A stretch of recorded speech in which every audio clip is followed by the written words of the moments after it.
Kita akan berdoa sebentar. Tuhan, terima kasih buat sesi-sesi yang telah kami jalani. Sebentar kami masuk dalam sesi lima bahasa kasih.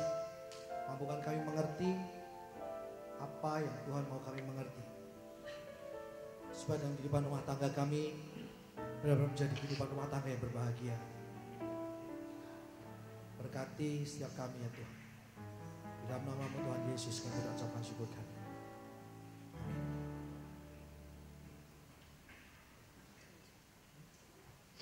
Oke, selamat siang Bapak-Bapak dan Ibu-Ibu.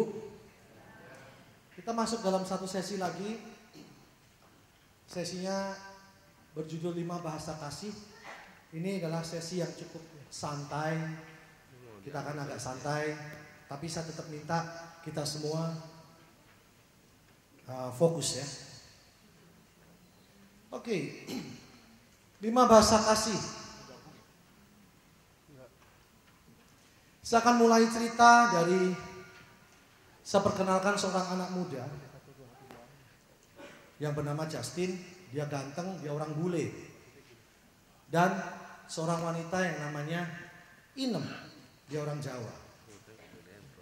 Suatu kali Justin ini yang hobinya dia jalan-jalan ke pedesaan, ke gunung-gunung. Suatu hari dia nyasar terpisah dari timnya. Dia sampai kepada suatu desa. Si Justin ini kelelahan, kecapean. Dia masuk ke dalam suatu desa dengan badan yang sudah capek banget. Orang-orang desa semua takut.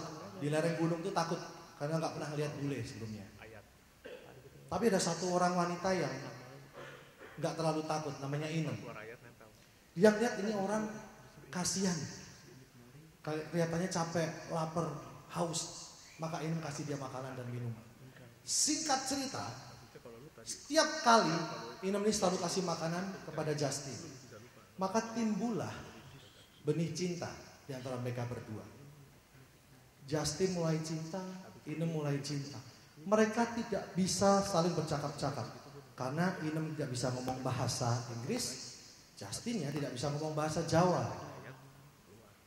Suatu kali Justin sudah benar-benar jatuh cinta dan dia berkata kepada si Inem, "Inem, I love you."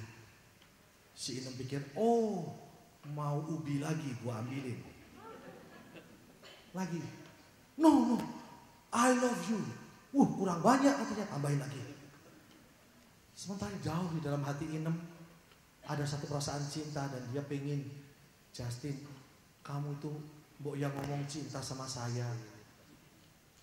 Suatu kali Inem sudah gak tahan dan dia bilang begini, Justin, aku tresno karo kowe. Ngerti gak bahasanya? Kayak wayang ya. Aku tresno karo kowe, aku cinta sama kamu. Itu bahasa Jawa. Justinnya gak ngerti dia ngomong apa kan. Kata-kata doang. Wah, Inemnya sakit. Hatinya, sakitnya tuh di sini kata Inem.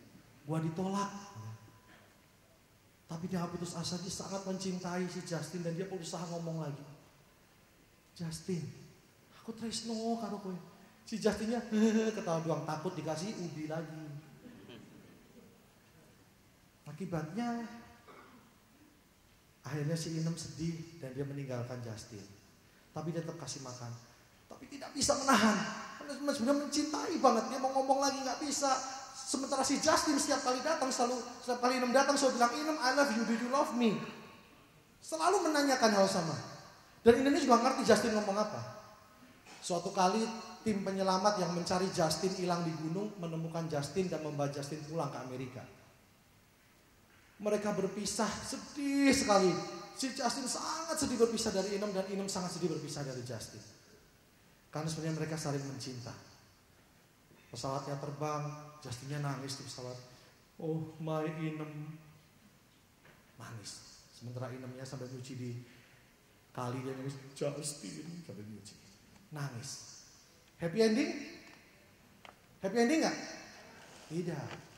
Pertanyaan saya, Inem sama Justin saling mencinta tidak? Saling mencinta tidak? Banget. Mereka berusaha mengungkapkan cintanya tidak? Berusaha tidak? Berkali-kali. Inem merasa Justin cinta sama dia enggak? Tidak. Perhatikan. Justin merasa Inem cinta sama dia tidak? Tidak. Kenapa? Karena tidak ada pernyataan cinta dari mereka berdua. What's wrong? Apa yang salah? Kira-kira apa yang salah? Apa? Komunikasi. Oh, masih ternyanyi yang tadi bagus, Pak. Terima kasih. Masalahnya memang di komunikasi. Bahasanya berbeda. Bahasanya Justin dan bahasanya Inem itu berbeda. Apa sih bahasa? Tidak happy ending ceritanya. Bahasa itu adalah bahasa doang ya. Itu adalah cara untuk mengungkapkan sesuatu. Cara untuk mengemukakan sesuatu itu adalah bahasa. Jadi bahasa kasih adalah cara untuk mengungkapkan kasih, untuk menyatakan kasih. Bahasa kasih ini adalah persepsi atau pemahaman atau pengertian seseorang atau yang diyakini oleh orang itu tentang bagaimana cinta itu seharusnya diungkapkan. Itu bahasa kasih. Bagaimana cinta itu harusnya dinyatakan, itu bahasa kasih. Masing-masing punya pemikiran. Menurut saya, cinta seharusnya diungkapkan begini. Sementara yang lain juga berpikir, menurut saya, cinta itu harusnya begini. Persepsinya, mereka punya persepsi bagaimana cinta itu harusnya dinyatakan. Dan kecenderungannya adalah, orang itu mengungkapkan cinta dengan bahasa yang dia percayai. Seperti halnya Inem menggunakan bahasa Jawa, Justin menggunakan bahasa Inggris. Tapi kita sedang bicara mengenai bahasa manusia. Kita bicara sedang bahasa kasih, cara mengungkapkan cinta. Bagi orang yang lain, si A mengungkapkan cinta harusnya begini. Si B berkata mengungkapkan cinta harusnya begini. Dan mereka kalau meyakini itu, waktu mereka mengungkapkan cinta, mereka menggunakan cara itu. Contoh, saya dan istri saya, kita sering jalan ke mall. Bahasa kasih saya adalah keyakinan saya kalau mau mengungkapkan cinta itu harus dengan bergandengan tangan. Jadi saya kalau jalan ke mall, saya pegang tangan istri saya pegang, kita jalan. Saya itu cara saya mengungkapkan cinta kepada istri saya. Masalah tidak? Oh tidak. Kalau bahasa dia sama. Kalau dia sepaham dengan saya bahwa mengungkapkan cinta adalah dengan bergandengan tangan, maka kita akan asik bergandengan tangan. Remes-remesan saya bunyi krak kalau perlu. Semakin krak itu semakin cinta kita. Masalahnya, yang kenyataannya berbeda. Kenyataannya waktu saya gandeng istri saya masukin tangan saya di jari dia, tahan paling 15 langkah. Habis itu dilepasin, panas katanya. Saya lihat tangan saya memang gede kayak selimut kali ya, panas. Oke, gak apa-apa panas. Saya kasih di pundak. Set, 5 langkah. Berat tahu. Kedebok pisang, berat juga benar. Tidak kurang akal saudara. Saya kasih di pinggang, baru setengah detik dia udah, geli katanya. Masalah gak saudara? Masalah, saya bisa bilang sama dia, kamu ini loh, saya mengungkapkan cinta saya sama kamu, tapi kamu menolaknya mentah-mentah. Betul gak? Saya bisa berpikiran seperti itu. Karena bagi saya, waktu saya mengungkapkan cinta saya kepada dia tidak mau menerimanya. Bahkan dia pergi meninggalkan saya karena geli. Saya bisa merasa istri saya tidak mencintai saya hanya karena masalah sepele seperti itu. Untung saya mengerti tentang yang namanya 5 bahasa kasih. Ini disadur dari bukunya Gary Chapman yang berjudul yang sama, 5 bahasa kasih. Sebuah buku yang bagus banget. Nanti di depan ada dijual bukunya. Harganya murah. Teman-teman, saudara-saudara boleh beli di sana. Itu salah satu buku yang saya habis membacanya. Saya ini bukan seorang yang suka baca buku, hanya sedikit buku-buku yang saya habis, tapi salah satu buku yang saya habis. Bagus banget. Di sana ada banyak kesaksian, ada banyak cerita. Diikutinya pun asik ceritanya. Jadi kalau mau nanti beli di depan. Ini dimulai dengan 5 bahasa kasih ini dimulai dengan adanya kebutuhan. Kebutuhan dasar manusia untuk merasa dicintai dan untuk mencintai.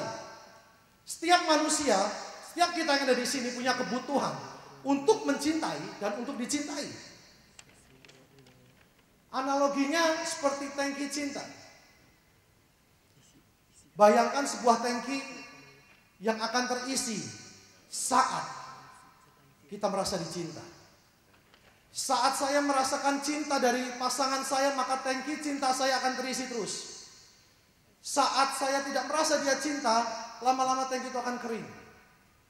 Bayangkan sebuah tangki kayak mobil aja deh, ada tangki ya bahan bakarnya. Kalau habis mogok kan, sama cinta. Kalau sampai kering habis, bisa mogok kehidupan cintanya. Terjadi masalah nanti dalam komunikasi, dalam keharmonisan, terjadi masalah yang besar. Kenapa? Karena tangki cintanya kosong. Tangki cinta ini saya katakan tadi terisi pada waktu kita merasa dicintai. Tangki ini penting buat kita memahami. Kenapa? Karena ini sangat menentukan bagaimana suami dan istri itu nanti saling mencinta.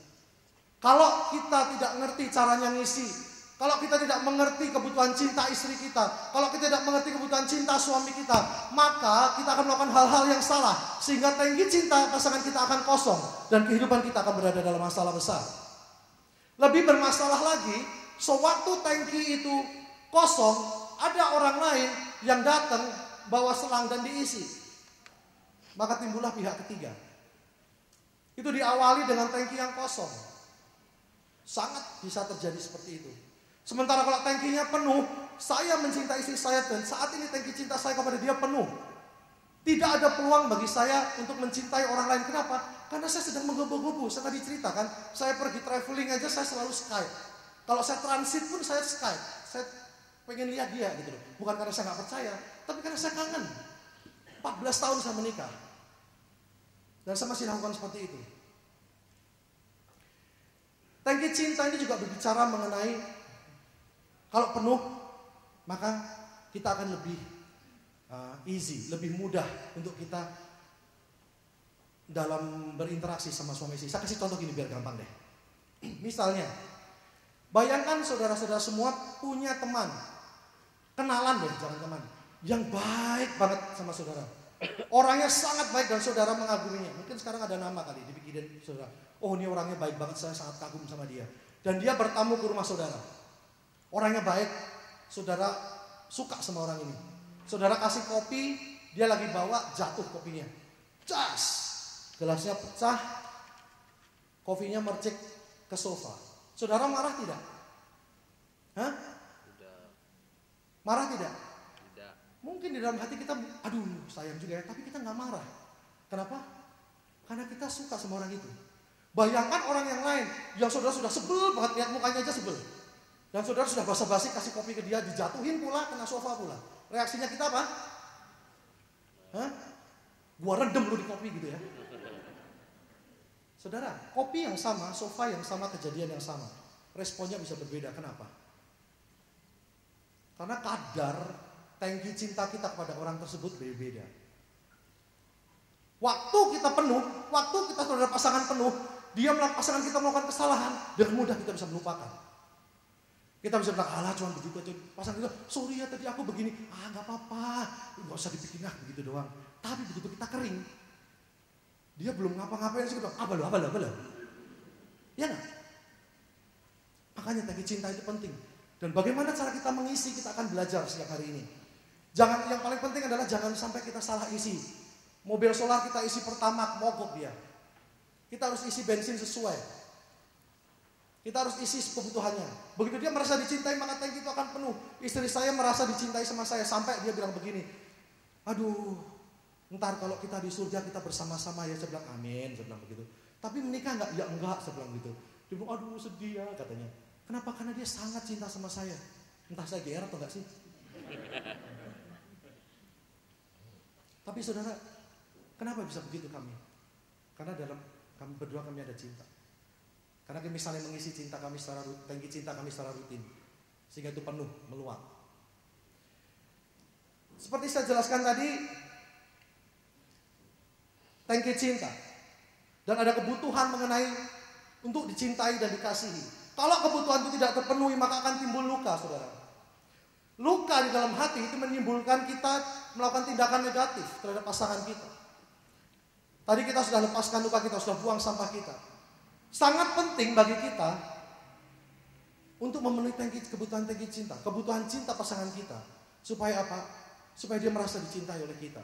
Seperti halnya Justin dan Inem, mereka saling mengungkapkan cinta tapi tidak connect. Kenapa? Bahasanya beda.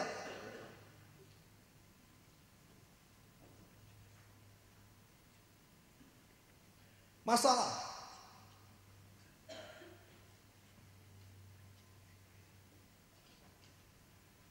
yang timbul adalah karena orang-orang itu punya bahasa kasih sendiri-sendiri. Setiap orang punya persepsi sendiri-sendiri.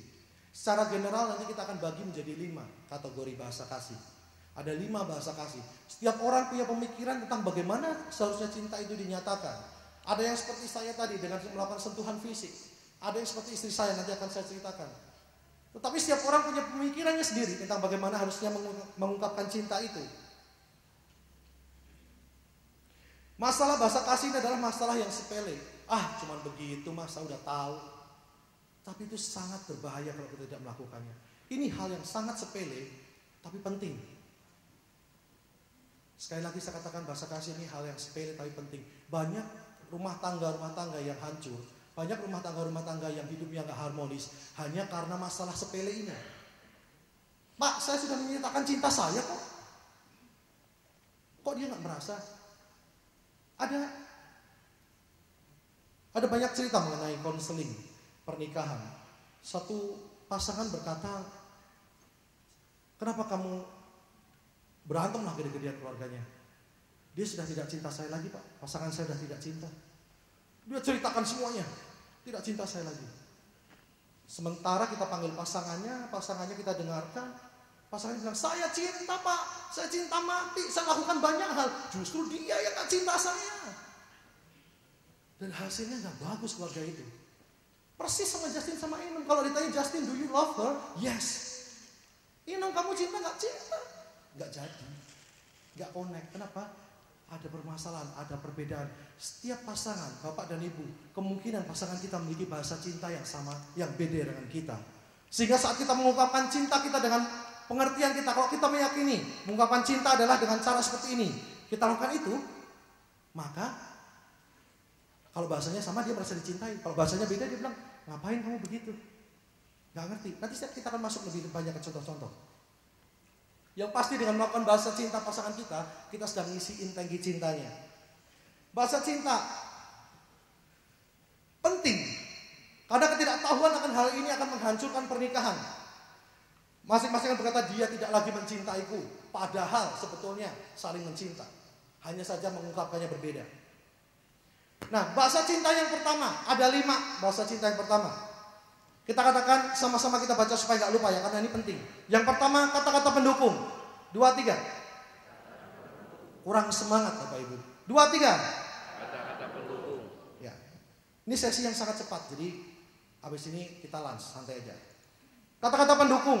Orang yang bahasa kasihnya kata-kata pendukung ini biasanya dia merasa dikasihi kalau dia dipuji, mendengar pujian. Dan untuk mengungkapkan cintanya biasanya dia memuji. Jadi kalau bapak dan ibu punya pasangan yang suka dipuji, yang kalau dipuji tiba-tiba dia bisa kayak terbang gitu sedikit-sedikit. Misalnya istri kita, sayang, kamu hari ini cantik sekali. Tadinya jalannya biasa langsung begitu. Berarti bahasa cintanya kata-kata pendukung. Seneng banget dengar pujian. Kalau saya bukan kata-kata mendukung yang utama. Jadi waktu dia bilang gini, aduh sayang, kamu hari ini ganteng banget. Saya bilang, banyak yang bilang. Biasa aja gitu. Karena bukan nggak saya banget. Sementara dia kalau saya puji dia, wih terbang, saya sampai kadang harus ikat, tarik turun lagi. Pujian. Yang kedua, kata-kata membesarkan hati. Ayo sayang, kamu bisa. Aduh, nggak apa-apa, tenang saja. Kamu pasti bisa. Kamu ini hebat. Kata-kata yang membesarkan hati. Dia merasa senang kalau dikasih kata-kata yang seperti itu. Kata-kata yang ramah, lemah lembut. Merasa dicintai kalau mendengar kata-kata yang lembut. Sayang, mau makan apa? Pulang kita capek suami. Tanyain, sayang kamu makan apa? Tenang hatinya. Meskipun masakannya gak enak tetap tenang. Daripada dengarnya, makan apa? Dimasakin sih, tapi dengarnya gitu, enak gak? Kalau saudara merasa, ya semua orang pasti gak enak dengar kata begitu. Tapi kalau ada yang sangat terluka, itu berarti bahasa kasihnya adalah kata-kata pendukung. Merendah. atau memohon. Saya kasih penegasan, tidak menuntut. Bukan begini, saya mohon sayangku, belikan aku berlian. Bukan. Berikan aku yang bling-bling, itu bukan memohon. Tetapi kata-kata yang merendah. Ya sayang, ya yuk kita begini. Ya saya mohon, kita sama-sama ya, kita jalani. Kata-kata yang rendah hati, kita yang sama-sama. Itu senang orang yang memiliki bahasa kasih kata pendukung. Akan sangat senang mendengarkan seperti itu. Kemudian kata-kata penghargaan atau pujian di depan banyak orang. Misalnya lagi teman-teman kita kumpul, terus istri kita masak bakmi, terus kita bilang, cobain deh bakmi istri gua, enak banget. Wih, istri kita lagi bawa nampan, tiba-tiba bisa terbang. Seneng banget. Tapi kalau dia datang, terus dia bilang, masak apa saya? Bakmi. Aduh teman-teman, jangan dicoba deh daripada keracunan. Nancep sakitnya tuh di sini katanya. Bahasa kasih ini juga saya perlu ingatkan. Bahasa kasih ini memiliki dua sisi. Kalau kita lakukan seperti kata pendukung, kita puji dia akan senang. Tetapi kalau kita lakukan sebaliknya, lukanya itu berkali-kali lipat dibanding orang biasa. Saya misalnya bahasa kasihnya bukan kata pendukung. Waktu dia puji saya, kamu ganteng, saya biasa saja. Demikian pula waktu dia katakan saya jelek, saya juga biasa saja. Ya sakit sih dikatain jelek, tapi saya bilang kamu kok mau? Terus sudah. Tapi kalau bahasa kasih saya kata pendukung, itu nencep banget. Saya akan bisa gak tidur terus bilang, ya ampun istriku tega banget kata-kata kayak gitu. Kalau kita lakukan bahasa kasih dengan sesuai yang kita lakukan, hasilnya bagus. Tapi kita lakukan kebalikannya, itu juga berbahaya. Semua bahasa kasih seperti itu, bukan hanya kata-kata pendukung. Dan ada 5 bahasa kasih, kita akan lihat. Kalau kita lakukan kebalikannya, itu sangat berbahaya. Bapak, Ibu, saya kasih tahu ini bukan buat bahan berantem nanti ya. Aku tahu lu bahasa pendukung, jadi gua kata-katain lu biar lebih sakit. Bukan. Jangan dipakai untuk itu. Tapi untuk pengertian supaya kita tidak melakukan hal itu. Supaya kita tidak dengan sadar melakukan itu. Bahasa kasih yang kedua, sentuhan fisik. Bersama saya. 2, 3. Sentuhan fisik. Yang pertama, Kata-kata pendukung. kurang kompak. Yang pertama, Kata-kata pendukung. oke, kita nggak boleh lupa. Kata-kata pendukung dan yang kedua adalah sentuhan fisik. Bahasa utama saya adalah sentuhan fisik. Saya senang bergandengan sama istri saya senang pelukan sama istri saya merasa dicintai dan dikasih oleh istri saya. Kalau tanpa saya minta tiba-tiba dia gandeng saya tiba-tiba bisa langsung terbang, enteng. Saya bisa merasa langsung dicinta. Dan kenapa sampai saat ini saya masih merasa cinta saya ada di dalam hati saya? Karena dia rutin mengisi tangki cinta saya dengan memeluk saya, menggandeng saya. Semudah itu. Jadi orang yang bahasa kasihnya sentuhan fisik biasanya senang bergandengan tangan waktu jalan. Kalau ada bapak ibu yang digandeng senang, ada yang di sini kan digandeng ya. Disuruh gandengan semua kan? Siapa yang senang banget waktu digandeng sama pasangannya, angkat tangan coba. Gak apa-apa, angkat tangan aja. Tuh, yang lihat yang angkat tangan, pasangannya lihat ya, nanti gandeng yang lebih rutin. Itu artinya bahasa kasihnya adalah sentuhan fisik, senang. Semua orang digandeng belum tentu senang, istri saya bilang panas. Saya senang banget. Memijat, membelai, meletakkan tangan di bahu atau di bagian tubuh yang lain. Pokoknya sentuh deh. Pijat-pijat, belai-belai, tentu saja di tempat yang benar gitu ya. Ngertilah maksud saya ya, jangan di tengah-tengah mall, tengah lapangan gitu juga nggak keren. Mengungkapkan cinta dengan sentuhan fisik.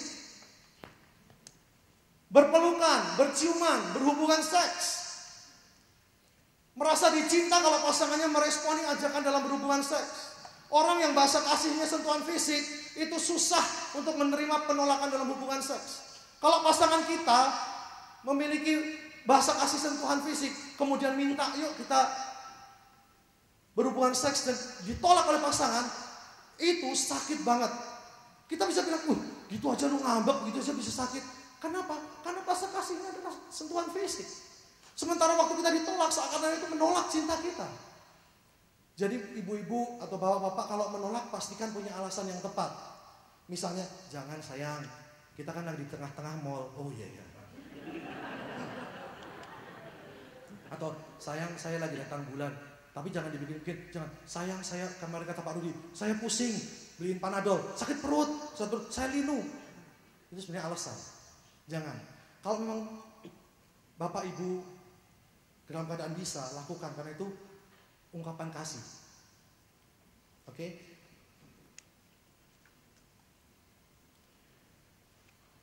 Sangat berbahaya pada waktu ini, yang paling penting. Saya mau sedikit highlight di sini. Cukup berbahaya, saya bilang berbahaya malah. Kalau pasangan kita terlalu sering menolak, kalau Bapak dan Ibu terlalu sering menolak ajakan bercinta dari pasangan kita, karena itu sangat melukai, dan kedua itu adalah kebutuhan. Sangat-sangat berbahaya. Maka sebaiknya dikomunikasikan. Oke? Yang ketiga, bahasa kasih ketiga saat-saat mengesankan. Kita ulangi dari yang pertama apa? Kata-kata pendukung. Yang kedua, sentuhan fisik. Yang ketiga, saat-saat mengesankan. Saat-saat mengesankan ini berbicara mengenai memberikan perhatian penuh. Jadi orang yang memiliki bahasa kasih saat mengesankan ini akan merasa sangat dicinta waktu pasangannya memberikan perhatian yang sepenuhnya, nggak sambil lalu. Contoh, istri saya ini bahasa kasihnya sangat-sangat mengesankan.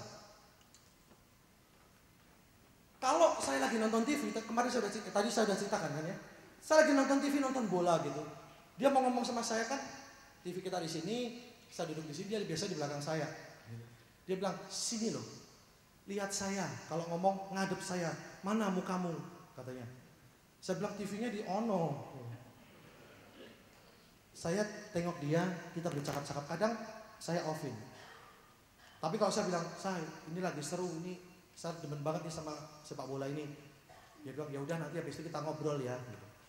Tapi dia mau, bukan sambil kita nonton TV terus dia ngomong, udah lu ngomong aja, kan pakai telinga bukan pakai mata. Cool. Apa. Itu bukan saat-saat yang mengesankan. Itu bukan memberikan perhatian yang penuh. Kita waktu memberikan perhatian yang penuh artinya kita memusatkan perhatian dan kita lihat mukanya, kita lihat matanya. Kita dengarkan dia. Ngobrol. Itu artinya memberikan perhatian penuh. Yang kedua, melakukan sesuatu bersama-sama dengan memusatkan perhatian satu sama lain. Orang yang punya bahasa kasih saat mengesankan ini akan sangat merasa dicintai waktu pasangannya mau melakukan sesuatu hal bersama-sama dengan memusatkan perhatian. Teman-teman, saya ini punya cerita unik. Dulu saya nggak ngerti bahasa kasihnya istri saya. Sudah saya gandeng, dia nggak pernah mau. Saya udah kesel sama dia. Kalau saya malam-malam mau beli bensin, dia maunya ngikut. Aku beli bensin, dia ikut, katanya. Beli bensin, ikut. Saya bilang, saya nggak ada apa-apa, maksudnya bukan mau ngapa-ngapain, ikut, katanya. Oke, saya temenin dia ikut temenin saya. Di mobil ngapain sih? Kalau beli bensin, kira-kira kita ngapain? Ya buka pintu, nyetir sampai pom bensin dekat rumah, pulang lagi toh. Dia ikut. Kedua, waktu saya dengar kesaksian dari teman saya. Teman saya ini bahkan ke laundry aja minta ditemenin sama pasangannya. Ikut yuk ke laundry. Ngapain? Ikut temenin aja. Kenapa? Karena dia punya bahasa kasih saat mengesankan. Pengennya bareng-bareng terus. Saya itu saking kadang kesel juga sih. Parkir kan susah di mall sekarang ini, rame gitu. Saya taruh dia di lobi, saya bilang, dah kamu turun sini aja. Enggak, saya mau ikut. Mau ngapain? Mau jadi juru parkir? Udah saya mau parkir, ikut aja. Cuman di sono, mau ikut katanya. Ya udah. Saat-saat mengesankan, mau melakukan hal-hal bersama-sama. Kemudian dialog yang mengesankan, berbagi pengalaman. Dia senang banget cerita tentang apapun juga. Kalau sudah selesai, dia tanyain lagi hal yang sama supaya apa? Supaya saya ngomong. Saya cerita banyak sama dia panjang dan lebar. Habis itu, oke, yang tadi gimana? Diulang lagi. Saya bilang, ntar lama-lama saya rekam, lu dengerin dah. Saudara, tapi saya gak lakukan itu. Kenapa? Karena saya tahu kebutuhan dia. Dia butuh adanya dialog dengan saya. Saya lakukan. Kemudian tadi saya sampaikan, mendengarkan dengan penuh perhatian, bukan nasihat, apalagi merendahkan. Pasangannya akan merasa, kalau punya bahasa kasih saat mengesankan, akan merasa dicinta waktu pasangan kita bisa mendengarkan dengan perhatian. Enggak menasehati, apalagi merendahkan.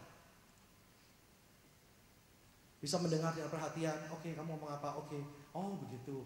Kok bisa ya begini? Oh gitu, oke. Cabai keriting sekarang kenapa? Oh kenapa gak dilurusin cabenya? Oh di Bondi gak ada cabai. Coba ngerti, ngomong, ngobrol. Memberikan perhatian kepada yang diomongin, jangan sambil lalu. Dia selalu bilang sama saya begini, kalau saya pulang kerja, saya mau mandi, mau ke toilet, mau mandi, dia selalu bilang begini, stop dulu, 5 menit aja ngomong sama saya. Dan itu artinya saya harus duduk berhadapan dengan dia ngobrol. 5 menit gak? Lebih pasti, 30 menit paling cepat. Tapi gak apa-apa, memang untuk memenuhi bahasa kasih dia, saya butuh pengorbanan. Dengan saya melakukan itu, dia merasa dicinta sama saya. Saya tidak enjoy amat, bukan jangan tersinggung ya. Saya tidak enjoy amat dengan percakapan yang kadang-kadang cuma ngomongin sepele. Tapi dia sangat menikmatinya. Dan saya mau berkorban untuk menyatakan cinta saya kepada dia. Saya sebagai Justin tidak lagi ngomong bahasa Inggris, saya ngomong bahasa Jawa sama dia. Itu bukan bahasa saya. Tapi saya lakukan apa? Karena saya mau dia mengerti kalau saya cinta sama dia. Dan dia pun melakukan sama saya. Oh dia butuh pengorbanan banyak. Untuk selalu sentuh-sentuh saya kemana-mana gitu. Saya kan senang kalau disentuh-sentuh, di jalan, digandeng. Senang. Nah, saat mengesankan yang terakhir, melakukan aktivitas mengesankan, nostalgia di tempat-tempat kenangan. Saya sering banget pergi ke tempat yang kita dulu sering kunjungi waktu pacaran. Saya bilang sama istri saya, yuk kesini yuk, dulu kita makan nasi goreng ini. Kesana, enak banget, yuk kita makan mie ini. Saya kesana, isinya makan semua, makanya sudah lihat saya deh. Tapi waktu saya lakukan itu, dia berbahagia sekali. Wah syukur banget, saya juga senang kalau makan, jadi nggak terlalu berat buat saya, bukan berkorban. Saya temenin dia, kita pergi ke tempat-tempat mengesankan, bersama-sama, mereview apa dulu gini, dulu begini ya, dulu begitu ya, cerita. Dia senang banget, dia merasa dicintai banget. Kadang-kadang juga kalau nganggur, bensinnya penuh, nganggur, saya ingat berkali-kali dalam kehidupan saya, muter-muter yuk, gitu ya. Udah keluar dari mobil, muter aja di kompleks sambil ngobrol gitu. Mengenang-menang omongan, ngobrol aja ngalor ngidul gak karuan. Muterin kompleks. Bahasa kasih yang keempat, memberikan hadiah atau hadiah. Katakan bersama saya, memberikan hadiah. Kita ulang dari depan supaya gak lupa. Yang pertama, kata-kata pendukung. Kedua, sentuhan fisik. Yang ketiga, saat mengesankan. Yang keempat, dengan hadiah. Hadiah yang dimaksud di sini bukan selalu berupa barang. Kalau berupa barang kita harus memberikan, nggak usah terlalu mahal. Tapi kita sering, saya punya satu anak yang kayaknya dia suka banget kalau saya kasih oleh-oleh. Kayaknya bahasa kasih dia adalah hadiah. Jadi saya lakukan kepada kepada anak saya adalah, saya kalau pulang kerja, saya beliin dia makanan, entah roti satu, entah sosis satu, entah apa, dia senang banget. Demikian pula kalau waktu saudara mengetahui, nanti kita akan tes bahasa kasih pasangan kita apa supaya kita tahu. Kalau saudara tahu hadiah, maka saudara yang dilakukan jangan pegang dompet kenceng-kenceng. Bapak-bapak, ibu-ibu jangan pegang dompet kenceng-kenceng. Gak usah mahal-mahal. Yang penting diberikan perhatian. Memberikan itu gak perlu selalu yang mahal, yang kecil. Gak apa-apa pak, kecil asal bling-bling pak. Gelas pecah juga bling-bling. Gak usah yang mahal-mahal. Tapi bentuk perhatian kita. Kita pulang, nih buat kamu. Apa ini? Dibuka, ternyata pete. Udah. Barang, sesering mungkin kita bisa, sebisa mungkin kita, kalau kita mungkin kita bawain. Tapi seperti saya ngomong tadi, bukan selalu melulu berupa barang, bisa juga mengenai diri, memberikan diri. Orang yang bahasa kasihnya adalah hadiah, itu akan merasa dicinta waktu kita bisa hadir, waktu pasangan membutuhkan, waktu melahirkan, waktu ketakutan, dalam ketakutan, waktu sedih, kita ada di sana, waktu sakit kita temenin, dan akan lebih dahsyat lagi kalau untuk itu kita berkorban. Misalnya, ini saat penting nih, mau nemenin istri tapi kantor meeting, kantor istri. Hanya kita beranikan diri telepon bos, minta maaf. Saya hari ini harus temenin istri saya, dia lagi sakit. Itu kalau istrinya bahasa kasih sangat hadiah, dia akan merasa, senang banget. Suamiku memberikan dirinya sebagai hadiah. Itu hadiah. Sesering mungkin kita berikan. Bukan hanya mengenai barang, tetapi juga kehadiran kita, perhatian kita. Ini yang kelima. Katakan bersama saya pelayanan. Pelayanan. Kita ulang dari pertama. Yang pertama apa? Kata-kata pendukung. Yang kedua, sentuhan fisik. Yang ketiga, saat mengesankan. Yang keempat, berian hadiah. Dan yang kelima adalah pelayanan.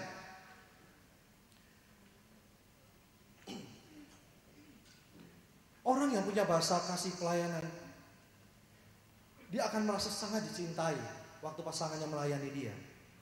Misal, mungkin masakin, nyediain makanan, disiapin makanan. Tadi pagi, ibu-ibu disediain makanan sama suami nggak? Iya ya, porsinya kebanyakan nggak bu? Ini udah dikit banget gitu. Tapi sedikitnya suami sekop, pakai sendok sekop, plok. Ibu-ibu ada yang seneng banget suaminya melakukan itu nggak? Coba angkat tangan. Tuh. Pak, lihat deh Pak, yang angkat tangan. Itu artinya bahasa kasihnya pelayanan. Bisa jadi pelayanan. Kenapa? Aduh, dilayani seneng banget. Kamu baik banget.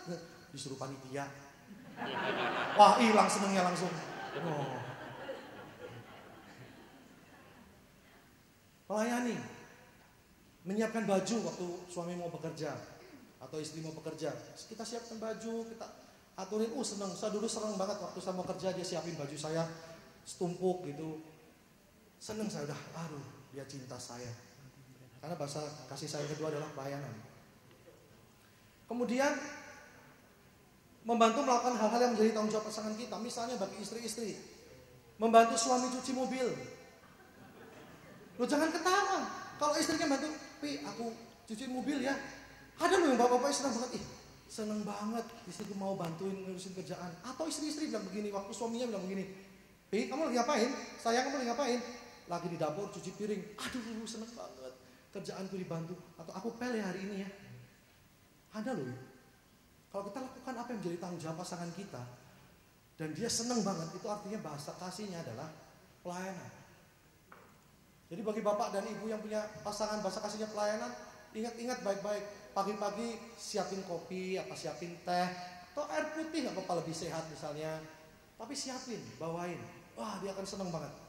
Baju disiapin. Saya dulu sering disiapin sama istri saya minuman teh manis gitu. Sekarang sudah nggak mau. Saya takut saya gendut gitu. Jadi saya bilang saya minumnya biasa aja. Tapi dia siapin. Kenapa? Menyatakan cinta. Pengorbanan nggak? Pengorbanan. Pak, teh sama kopi kan gampang. Tinggal saset kasih air panas, aduk jadi Pak. Lain ceritanya. Waktu istri yang bikinin kopi itu tak terlupakan sepanjang hari. Serius, seneng banget. Saya itu berbunga-bunga. Waktu dia bikinin saya teh, saya seneng. Sepele bisa celup-celup doang Pak, apa susahnya sih? Bukan masa susah atau tidaknya. Tapi waktu kita melakukan itu, kita melayani dia, seneng banget. Oke, sebelum kita masuk ke yang lain, kita ulang. Yang pertama apa? Yang keras, kata-kata pendukung. Yang kedua, sentuhan fisik. Yang ketiga, saat mengesankan. Yang keempat, pemberian hadiah. Yang kelima, pasti di antara bapak dan ibu pasti punya. Dari 5 itu pasti ada. Dan orang itu punya beberapa bisa. Seperti saya. Saya nomor 1 adalah sentuhan fisik. Yang nomor 2 bahasa kasih saya adalah pelayanan. Pemberian hadiah. Bapak kira saya kalau dikasih hadiah seneng gak? Seneng, kalau enggak saya aneh. Seneng saya. Tetapi itu bukan menjadi yang pokok. Waktu istri saya memberikan hadiah kepada saya seneng. Tapi bukan yang gimana-gimana gitu. Saya kalau kasih hadiah ke dia, sudah dibungkus rapi. Saya ini kado buat kamu. Taruh aja. Taruh. Habis itu dibuka. Iya aku seneng kok. Seneng katanya. Tapi mukanya biasa aja, seneng kok gitu. Dikasih hadiah pasti senang, tapi nggak senang-senang banget. Kalau pasangan saya punya bahasa kasihnya hadiah waktu saya kasih, dia akan senang banget. Setiap orang pasti punya, dan pasti ada yang terutama, ada yang kedua, atau mungkin lebih. Tapi kita nanti akan cek yang pertama dan yang kedua. Penting untuk Bapak Ibu temukan bahasa kasih pasangan. Kenapa? Karena kalau kita salah isi, bahaya. Oh, saya sama istri saya ini punya masalah loh. Saya dulu sempat bilang begini. Waktu suatu kali saya ingat banget kejadiannya. Saya mandi air panas, saya bilang begini. Ini istri bawel banget, ngeselin. Saya tinggalin kapok. Serius, saya bukan mau tinggalin dia gimana-gimana. Saya mau tinggal dia kerja di luar negeri. Supaya dia kapok gitu. Karena bagi saya ngeselin. Ke pom bensin ikut. Lagi nonton bola disuruh ngadepin dia, aduh, gitu loh. Digandeng nggak mau, gitu. Tapi waktu kita ngerti bahasa kasih masing-masing dan kita mulai berkorban satu sama lain, cinta itu tumbuh kembali. Kemarin saya bilang, saya sudah 14 tahun menikah, tetapi saya ini sangat kayak dulu waktu pacaran gitu loh. Rasanya, aduh gitu deh, susah diomongin. Tapi begitu bisa muncul di hati saya. Kenapa? Karena dia rutin mengisi tangki saya tangki dia mengisi. Kenapa? Karena saya tahu bahan bakar dia apa. Bahan bakar dia sangat mengesankan. Saya ke Indomaret. Saya mau ke Indomaret. Beli apa? Beli antangin. Ikut? Ikut. Kemanapun ikut, saya tahu. Dia juga sama. Lakukan menjadi bagian dia. Maka timbul cinta. Nanti kita akan temukan sama-sama. Nah, Bapak dan Ibu, acara di sini semuanya didesain untuk Bapak dan Ibu memiliki kehidupan yang berbahagia. Oleh karena itu semua acara-acara di sini punya makna. Kita akan bahas satu-satu dulu ya. Yang pertama, waktu Bapak Ibu ditelepon sama panitia, sama fasilitator, ditawarin naik mobil sendiri, naik bus gitu kan ya? Iya kan? Hah? Iya kan? Kok saya jadi gak yakin? Iya enggak?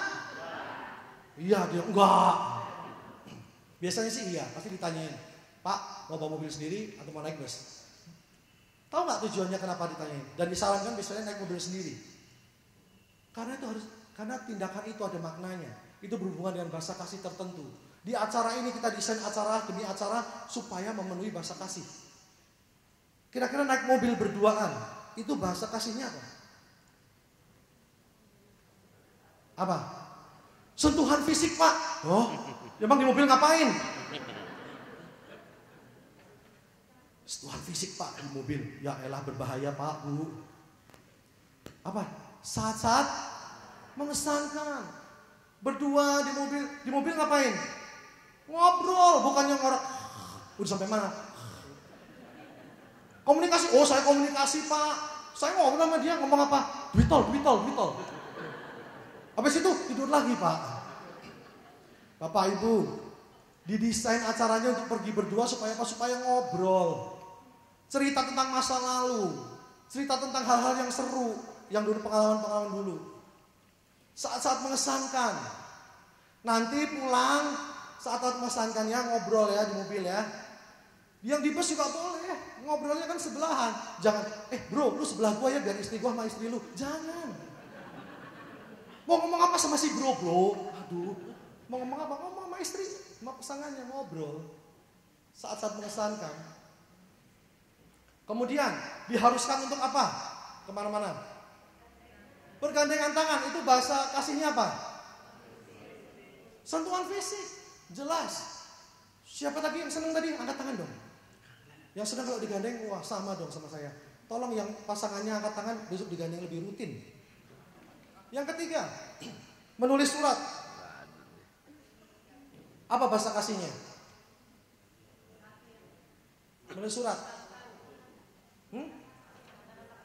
Betul, kata-kata pendukung. Di sana kita tulis betapa kita berbahagia. Aduh, terima kasih kamu sudah begini.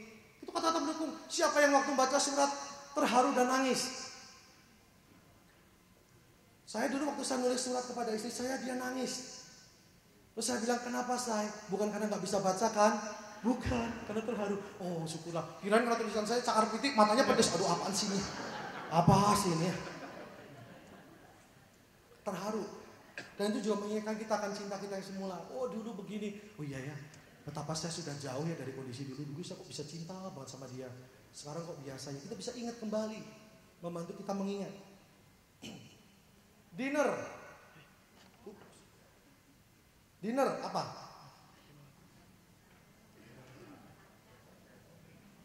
Kalau sentuhan fisik itu setelah dinner saya tahu. Ya. Dinner apa? Saat-saat mengenyangkan. Saat-saat mengesankan. Mengesankan gak sih berdua? Candlelight dinner. Mengesankan. Kalau bisa lakukan secara rutin. Berdua. Gak perlu di restoran yang mahal, di hotel gak perlu. Yang penting bisa berdua ngobrol.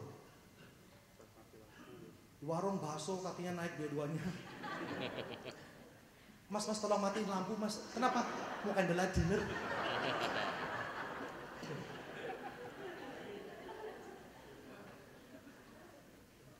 Kado. Disuruh bawa kado gak sama Fasil di telepon? Iya kak? Waktu Fasilnya telepon bilang gimana? Pak, Bu, besok bawa kado ya. Tapi jangan bilang-bilang sama pasangan. Iya gak? Iya gak? Siapa yang bilang sama pasangan? Ayo. Oh, malah bilang begini. Oh iya pak, iya. Bawa kado ya pak. Oh oke. Sampai di rumah. Mam, kamu disuruh beli kado gak? Ya Tuhan. Apa rahasianya? Cerita ya, ini serius nih. Saya dulu dibilang fasilitas, saya nurut banget. Oke, saya mengendap-endap. Karena saya dekat mall rumah saya takut ketahuan dia. Set, ada tiang saya ngumpet. Susah sih. Tapi saya ngumpet supaya pas dia gak tahu saya beliin kado. Saya ngutip-ngutip. Mas, saya beli ini dong mas. Mas saya sampai bingung kenapa. Karena takut ketahuan, karena mallnya dekat rumah. Saya takut dia ada di sana jemput anak les atau apa. Waduh ketahuan. Berantakan. Tapi banyak yang begitu. Terus kado gak? Iya, yaudah bareng-barengnya. Yuk jalan yuk. Mana matahari yuk. Pantesan waktu datang tasnya matahari dua-duanya. Lebih parah lagi. Sampai waktu di sana. Kamu pilih yang mana? Yang ini deh. Ah itu gak bagus. Yang ini aja deh. Yaudah deh. Bungkus ya. Alah. Kalau kamu apa? Aku mau dompet aja deh. Nah, waktu di sini tukar kado dibuka, sudah yang surprise nggak? Pasti sandal warna pink. Kamu dompet kan? Ya, nggak ada surprise-nya. Tapi ada juga yang bapak-bapak bilang begini. Kamu sudah bawa kado nggak? Iya. Udah ada kamu yang beli. Ntar bungkusin buat kamu juga satu. Papanya nggak pergi.